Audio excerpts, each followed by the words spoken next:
Haleluya, salam damai sejahtera. Dalam nama Tuhan Yesus Kristus, saya menyampaikan sedikit perkongsian. Perkongsian kali ini adalah tentang 10 hukum, atau disebut juga 10 firman, atau hukum 10. Ke-10 firman tercatat dalam kitab Keluaran pasal 20 ayat 1 sampai ayat 17. Saya ringkaskan ke-10 firman atau 10 hukum itu. Hukum yang pertama, jangan ada padamu Allah yang lain. Hukum yang kedua, jangan membuat dan menyembah patung. Dan hukum yang ketiga, jangan menyebut nama Tuhan dengan sia-sia atau sembarangan. Dan hukum yang keempat, ingat dan kuduskanlah hari Sabat. Dan hukum yang kelima, hormatilah ibu dan ayahmu. Dan hukum yang keenam, jangan membunuh. Dan hukum yang ketujuh, jangan berzina. Dan hukum yang ke-8, jangan mencuri. Dan hukum yang ke-9, jangan bersaksi dusta. Dan hukum yang ke-10, jangan mengingini atau jangan tamak hak orang lain. Ada yang mengatakan 10 hukum ini telah dibatalkan atau ditiadakan, tidak lagi terpakai untuk umat Kristen, umat Tuhan pada masa ini. Itu yang tidak benar. Pertama, saudara dan saudari, harus dipahami, perkataan hukum Taurat di dalam Alkitab merujuk kepada beberapa maksud. Jadi kita harus jelas apakah hukum Taurat yang dimaksudkan. Pertama, 5 kitab Musa, yaitu Kejadian, dari Kejadian, kemudian Keluaran, Imamat, Bilangan, Ulangan, itu dikenali sebagai kitab Musa, disebut juga kitab Taurat Musa. Kita boleh merujuk dalam 2 Raja-Raja pasal 22 ayat 8. Yang kedua,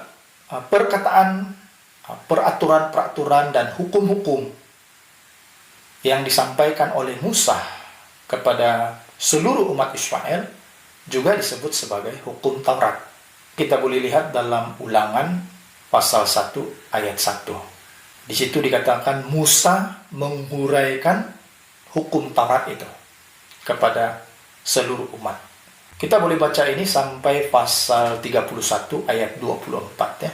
Jadi hukum-hukum yang diberikan kepada orang Israel yang berupa peraturan-peraturan atau ketentuan-ketentuan itu, seperti peraturan tentang korban dan pengampunan dosa dalam kitab Imamat pasal 6 ayat 25. Di dalam ayat itu mengatakan, inilah hukum tentang korban penghapus dosa.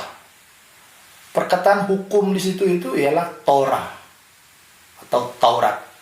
Begitu juga peraturan mengenai penyakit kusta dalam kitab Imamat pasal 14 ayat 57. Inilah hukum tentang penyakit kusta. Perkataan hukum di situ juga adalah Torah atau Taurat. Begitu juga dengan peraturan untuk orang nazir dalam kitab Bilangan pasal 6 ayat 13. Perkataan hukum di situ ialah Torah atau Taurat. Yang ketiga, setiap perkataan, ajaran atau hukum Tuhan juga disebut sebagai Taurat. Seperti dalam kitab Yesaya pasal 2 ayat 3. Di situ mengatakan akan keluar pengajaran dan firman Tuhan. Perkataan pengajaran di situ itu ialah Torah atau Taurat.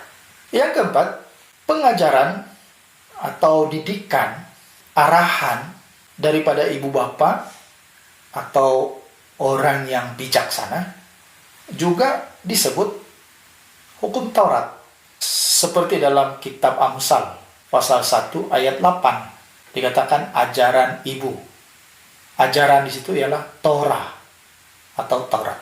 Begitu juga dalam kitab Amsal pasal 13 ayat 14. Ajaran orang bijak. Ajaran di situ ialah Torah atau Taurat. Oleh demikian, saudara dan saudari, apabila kita menyatakan hukum Taurat dibatalkan atau digenapi, hukum Taurat yang mana yang dimaksudkan? Kita tidak boleh berkata semua hukum Taurat, Tidak boleh. Sebab sudah saya katakan tadi, hukum Taurat itu merujuk kepada beberapa maksud di dalam Alkitab. Jadi kita tidak boleh kata semua hukum Taurat itu. Sebab di dalam ayat yang biasanya digunakan untuk menyatakan hukum Taurat dibatalkan, tidak ada menyatakan tentang hukum 10 atau 10 firman itu. Jadi jangan kita sembarangan ataupun langsung mengatakan 10 hukum yang dibatalkan. Jangan begitu. Belajar firman Tuhan bukan begitu. Kedua, Tuhan Yesus sendiri tidak pernah membatalkan hukum 10. Dan yang ketiga, rasul-rasul juga tidak meniadakan hukum 10. Rasul-rasul tidak pernah menyatakan 10 hukum itu dibatalkan atau tidak lagi terpakai untuk orang Kristen atau umat Tuhan. Yang jelas dibatalkan atau digenapi yang disebut di dalam Alkitab ialah tentang ibadah. Seperti korban, persembahan, perayaan, sunat, pembasuhan, tentang makanan, ketentuan-ketentuan hukum dalam Sabat, perseteruan, dan lain-lain lagi. Tetapi tidak termasuk 10 hukum atau 10 firman. Kitab Ibrani pasal 10 ayat 1, di dalam hukum Taurat hanya terdapat bayangan saja dari keselamatan yang akan datang, dan bukan hakikat dari keselamatan itu sendiri. Karena itu dengan korban yang sama, yang setiap tahun terus-menerus dipersembahkan, hukum Taurat tidak mungkin menyempurnakan mereka yang datang mengambil bahagian di dalamnya. Kita baca lagi kitab Ibrani pasal 9 ayat 1. Memang perjanjian yang pertama juga mempunyai peraturan-peraturan untuk ibadah dan untuk tempat kudus buatan tangan manusia. Ayat 9. Itu adalah kiasan masa sekarang. Sesuai dengan itu dipersembahkan korban dan persembahan yang tidak dapat menyempurnakan mereka yang mempersembahkannya menurut hati nurani mereka. Ayat 10.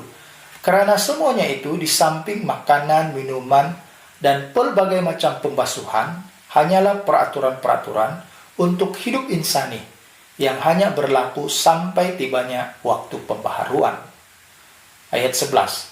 Tetapi Kristus telah datang sebagai imam besar untuk hal-hal yang baik yang akan datang. Ia telah melintasi kemah yang lebih besar dan yang lebih sempurna, yang bukan dibuat oleh tangan manusia. Artinya, tidak termasuk ciptaan ini. Jadi hanya bayangan tentang korban penebusan dosa yang digenapi atau dibatalkan. Dan ketentuan-ketentuan hukum yang lain seperti yang sudah saya nyatakan tadi, sunat, dan sebagainya. 10 hukum ini bukan bayangan tentang korban penebusan Kristus. 10 hukum ini adalah hukum Tuhan. Dan tentang 10 hukum ini, apa yang dikatakan oleh Tuhan Yesus? Injil Matius pasal 5 ayat 17. Janganlah kamu menyangka bahwa aku datang untuk meniadakan hukum Taurat atau kitab para nabi. Aku datang bukan untuk meniadakannya, melainkan untuk menggenapinya. Kita baca lagi ayat 18. Karena aku berkata kepadamu, sesungguhnya selama belum lenyap langit dan bumi ini, satu iota atau satu titik pun tidak akan ditiadakan dari hukum Taurat sebelum semuanya terjadi. Hukum Taurat yang dimaksudkan oleh Tuhan Yesus di sini sangat jelas adalah merujuk kepada 10 hukum itu. Sebab ini jelas dilanjutkan oleh Tuhan Yesus penjelasan-penjelasannya. Saya ambil satu contoh. Di dalam penjelasan di ayat yang seterusnya oleh Tuhan Yesus. Saya ambil satu contoh, ayat 21. Di sini Yesus memetik hukum yang ke-6 dalam ke-10 firman itu, yaitu jangan membunuh. Yesus berkata, kamu telah mendengar hukum jangan membunuh. Tetapi aku berkata kepadamu, siapa yang marah kepada saudaranya pun sudah bersalah. Jadi bukan meniadakan, tetapi meneguhkan. Kita rujuk lagi satu ayat dalam Matius pasal 22 ayat 35. Dan seorang dari mereka, seorang ahli Taurat, bertanya untuk mencobai dia. Ayat 36. Guru, hukum manakah yang terutama dalam hukum Taurat?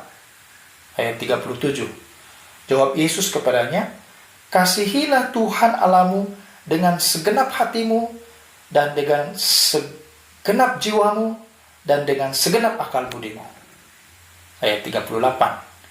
Itulah hukum yang terutama dan yang pertama. Ayat 39. Dan hukum yang kedua yang sama dengan itu ialah kasihilah sesama manusia seperti dirimu sendiri. Ayat 40. Pada kedua hukum inilah tergantung seluruh hukum Taurat dan kitab para nabi.